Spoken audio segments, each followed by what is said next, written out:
안녕하세요. 출근하자마자 영어 독서. 오늘은 16페이지 읽을 차례입니다. 16페이지 읽도록 하겠습니다. Salva let out his breath in relief. He was glad that she was not Noel.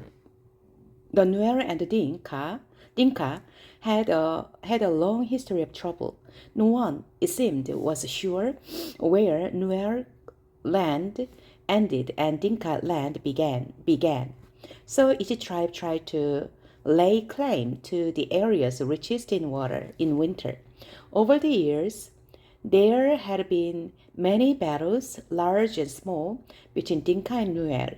Many people on both sides had been killed. This was not the same as the war that was going on now between the rebels and the government. The Dinka and the Nuer had been fighting each other for hundreds of years. The woman looked up and saw him. Salva flinched at a glance. Would she be friendly to a stranger? Would she be angry with him for spending the night in her barn? But at least he was not alone now, and that knowledge was stronger than the uncertainty about what the woman might do or say to him. He walked toward her. "Good morning, Auntie," he said, his voice trembling. She nodded at him. She was old, much older than Salva's mother. He kept quiet, waiting for her to speak. "You must be hungry," she said at last. She stood and went into the house. A few moments later, she came back out and gave him 2 handfuls of raw peanut. Then she sat down again. "Thank you, Auntie," squatting on his haunches next to her. Salva shelled the nuts and ate them. He chewed every nut into a paste before he swallowed, trying to make each one last as long as he could.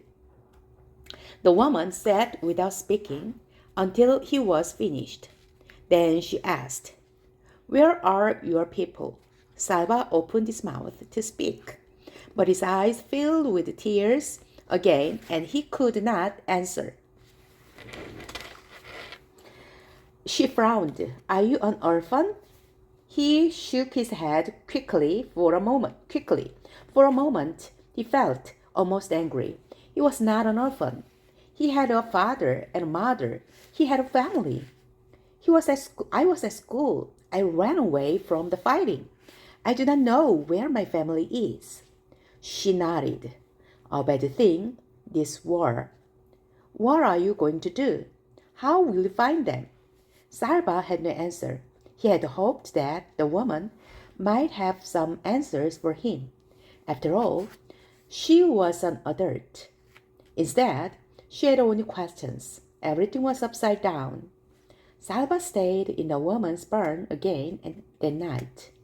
He began to make a plan. "Maybe I can stay here until the fighting stops.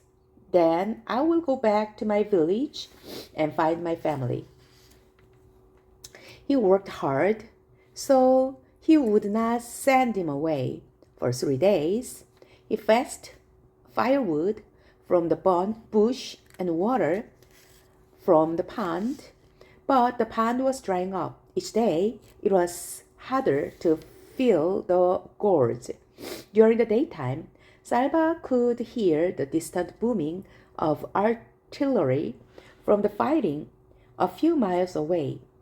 With every shell that exploded, he would think of his family, hoping they were safe, wondering desperately when he would be with them again. On the 4th day, the old woman, told him that she was leaving. "You have seen that the pond is only a puddle now. Winter is coming, and the dry season, and this fighting." She nodded her head in the direction of the noise. "I will go to the different village near water. You cannot stay with me any longer." Salva stared at her as panic rose inside him. "Why can't I go with her?" The woman spoke again before he could ask aloud. The soldiers will leave me alone and an old woman on her own. It would be more dangerous for me to travel with you. She shook her head in sympathy. I am sorry I cannot help you anymore, she said. Wherever it is you walk, just be sure to walk away from the fighting. Salva stumbled back to the barn. What will I do? Where will I go? The words repeated themselves 1,000 times in his head. It was so strange. He had known the old woman for only a few days, but now he could not imagine what he would do once she was gone. He sat inside the barn and stared out, looking at nothing. As the light grew dimmer, the noises of evening began. The buzz of insects, the rustling of dry leaves, and another sound, voices. Salva turned his head toward the sound. Yes, it was voices. Some people were walking toward the house. A small group, fewer than a dozen. As they approached, Salva took a sharp breath. In the fading light, he could see the faces of those nearest to him. Two of men had patterns of V-shaped scars on their foreheads, Dinka patterns again, the kind that were given to the boys in Salva's village as part of the ritual of becoming a man. These people were Dinka too. Could his family be among them?